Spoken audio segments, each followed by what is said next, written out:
Thank you, Mr. Chairman. I would note on the question of violent crimes, and in particular violent homicides, that we are seeing increasing all across the country at a horrifying level. That just a moment ago, the chairman said that he opposes defunding the police and abolishing the police. And that is the stated view of most, if not all, of the Senate Democrats, particularly right now as we have an election coming up in November. But the interesting thing about serving in the Senate is that talk can be cheap, and you actually have votes on the record.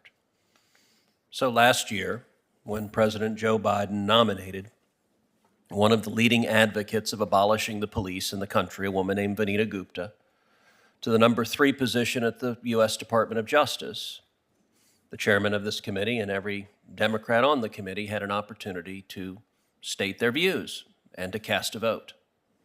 Every single Democrat in the United States Senate voted to confirm one of the leading advocates in the country of abolishing the police. President Biden then gave Democrats a second opportunity to take a view on this topic when he nominated Kristen Clarke to a senior position in the U.S. Department of Justice. Once again, every single Democrat in the United States Senate voted to confirm Kristen Clarke. So now Democrats have voted to confirm 2 of the leading advocates of abolishing the police and defunding the police in the country. The chairman says he doesn't support Soros DAs that refuse to prosecute violent crime, that let violent criminals go. Well, again, facts are stubborn things.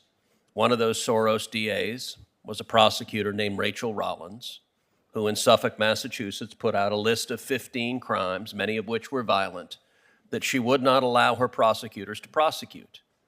President Biden nominated Ms. Rollins to be the United States Attorney for the Commonwealth of Massachusetts. And at this point, you know where this ends. Every single Democrat in the entire Senate voted to confirm Ms. Rollins, a Soros prosecutor who would not prosecute a significant number of violent criminals, to be the U.S. Attorney. Actions have consequences. When it comes to firearms, our Democratic colleagues are eager to target law-abiding citizens, and yet they consistently diminish or refuse to acknowledge defensive use of firearms that preserve people's lives. I read from you a 2013 executive order, and in fact the report that was published pursuant to that executive order, from the White House of President Barack Obama, hardly a right-wing source.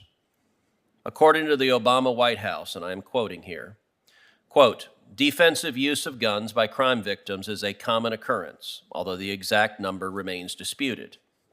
Almost all national survey estimates indicate that defensive gun uses by victims are at least as common as offensive uses by criminals, with estimates of annual uses ranging from about 500,000 to more than 3 million. In other words, what the Obama White House told America is that up to 3 million times a year, an American uses a firearm in a defensive capacity, in a capacity to prevent a violent crime, in a capacity to protect themselves, in a capacity to protect their children. And yet, in all of these discussions, those defensive uses of firearms to keep people safe, to keep people alive, are consistently disregarded. I would note also that we have testimony that was submitted by Amy Swearer from the Heritage Foundation, which I'd ask unanimous consent to enter into the record. So ordered. This document details 272 innocent people who were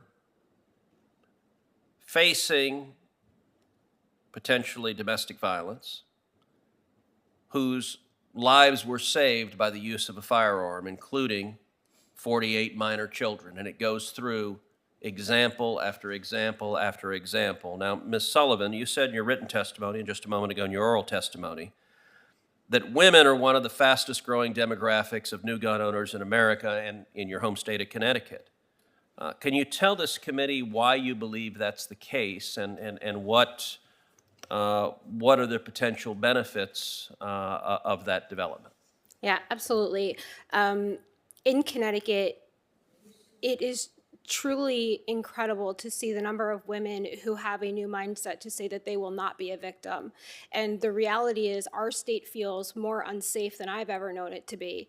I've had individuals come up my driveway that don't belong there, and we are truly seeing a new state of things in Connecticut where it is very unsafe, and women are flocking to the range. Classes are filling up where they are understanding, as empowered feminist women, that they have the ability to defend themselves. And one of the things that's often overlooked is, if there is a larger offender, there are very few things that a woman can use to truly defend herself the way she can with a firearm, a knife, a bat. None of those things really give her the ability to have equal force. And it's very important that we're clear that this is about defensive use. This is not offensive use. And women are understanding and realizing that they have the ability to protect their own lives with this tool. Thank you. That was very powerful.